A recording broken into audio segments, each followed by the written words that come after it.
Yun nga, kwento ko sa'yo. Yung may-ari ng yun, yung unit, hindi pinapatanggal ng ano. Tapos sabi ko yung mga nagtatanggal, sabi ko yung may-ari,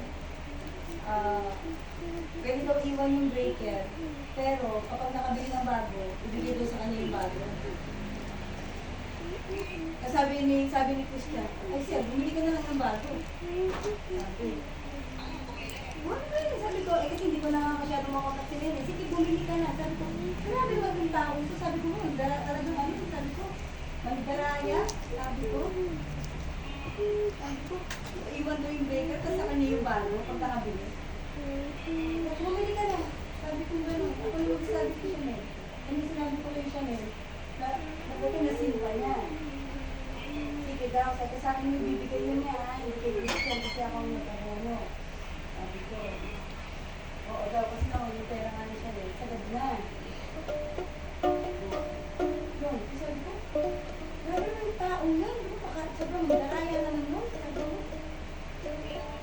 Hindi naman yung sabihin na, sige, tanggalin yung breaker, kaya hindi mo na breaker. Kasi sabi, ibigay sa kanya yung bago. Pakaswitik naman yung kanya. Kinakabit ko lang nila kasi late dumating yung mga magtatanggal. Isa pa yun, late dumating. Sa alauna, 1:30 dumating. Ay hindi, mag-aalas 2 na. Kaya sabi ko siya, ay sir, bumili ka na lang ng bago. Tapos kaya ang dalawa ni Kuya Bebo, 500. Like and subscribe if you like my channel.